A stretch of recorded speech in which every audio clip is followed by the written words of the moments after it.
Peace and power, universals. How you doing? I'm trusting and believing all is well with you, wishing you tranquility over you and all of your houses.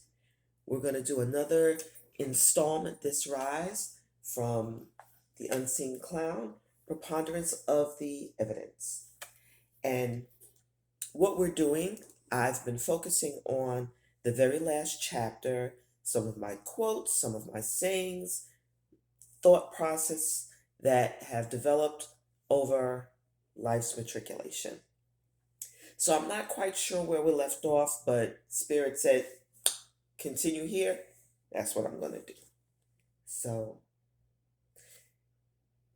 may the essence of you, may your very essence precede you so that falsehoods may fall on deaf ears. Okay. May your character, may your body of work speak for you when innuendo and hearsay and straight out falsehoods fall on people's ears. Now, it's up to their spirit of discernment whether or not they're falsehoods or not. If those who hear things care enough, they will repel it or embrace it. It's either way. And that leads me into the next one. New normals aren't always a bad thing. Growth comes from different directions, generating from desire at your core. I had epiphany uh, the other day, just this morning. And it was that it's not that you care or don't care what people think. I mean, it's all relative to the inner workings that outside has within your life. Um, One would be a liar to say that, oh, poof, it doesn't matter. I see things on social media, and people can declare all day they're so unbothered. They don't care. This, that, and the other. Who are they trying to convince? Themselves or others? And even so, why take the energy to make the declaration or plead the case? Just like I'm doing now. Because somewhere deep inside, you do care. Why do you care? In my instance, it's principle of the matter. It's not that your life is going to fall apart, whatever someone else thinks regarding you. I mean, 9 times out of 10, you have no direct dealings with people, and it doesn't matter, but it's the principle of it. What lane are you in? Do you have a lane?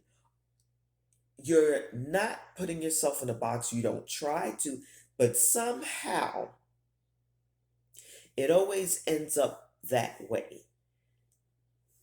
The mind is trained to label or to size something up by the look. If someone wears a bunch of bones around their neck, a ring in their nose, even locks, it is easy to figure out, oh, okay, this person walks a certain way in their life. I mean, it's just natural to do that. But is it always wise? Just because someone wears the garb doesn't mean that is the authentic walk. You can talk a good game, you know, for what? For what? I had posted the other day about how I share my thoughts, my art publicly. I choose to do that. But I do not chase after being a public figure. There is a difference. There's a difference.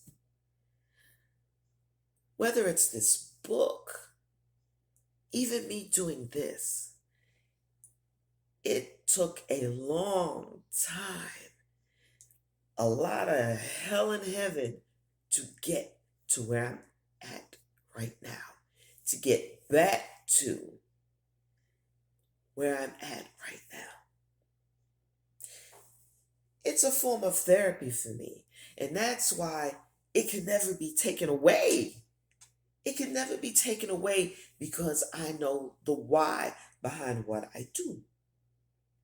So, new normals aren't a bad thing.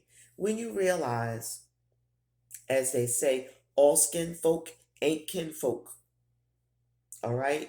The clique, arena, sisterhood, familyhood, or whatever that I thought I desired to encircle, envelop myself in, isn't necessarily the right thing for me.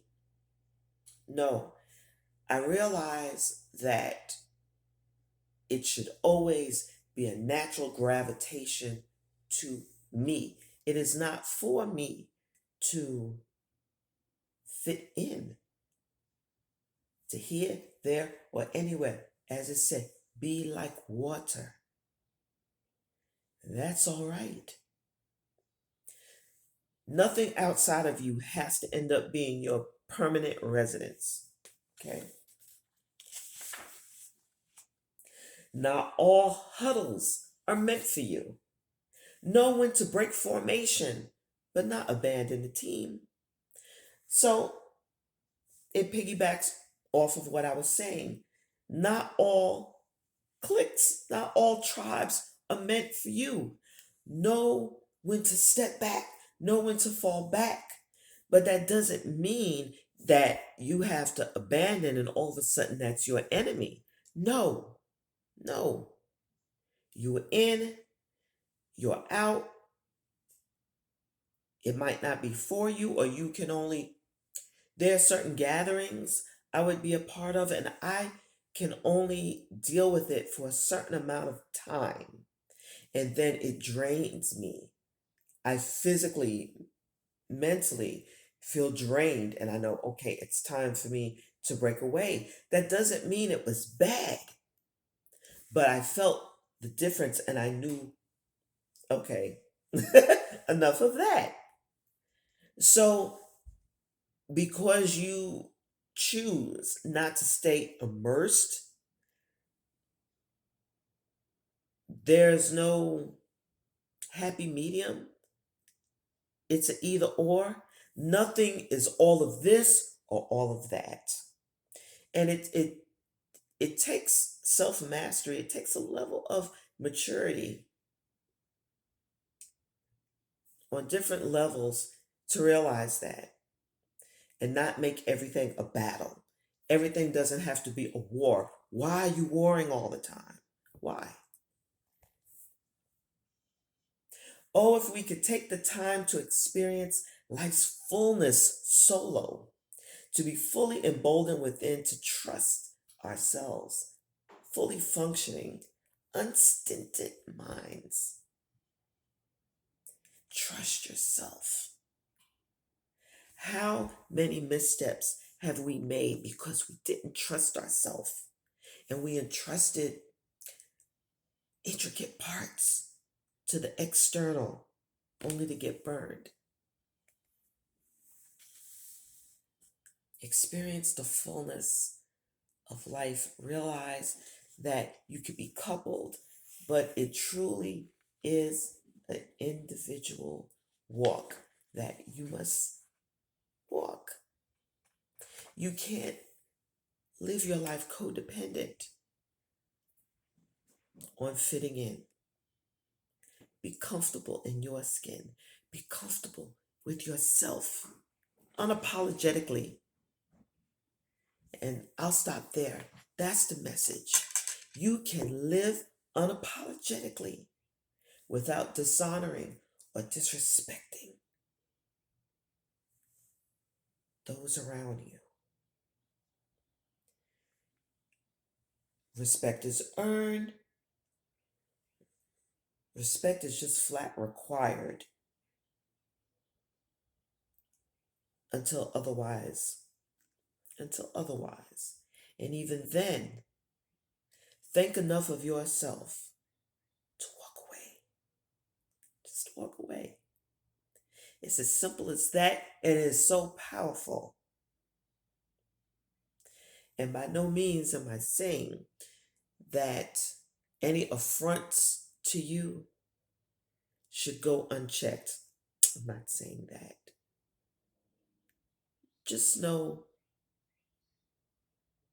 what is deserving of an answer. So, with that, the unseen clown, preponderance of the evidence, multi layered, multi layered. Be the light to those who need to feel the warmth of your shine and know when to be darkness to those who need to feel the cool of your shade. In all things, there is light. My name is Trinia Murphy. I am Ponder Qwan and many other things. I am. Be peace.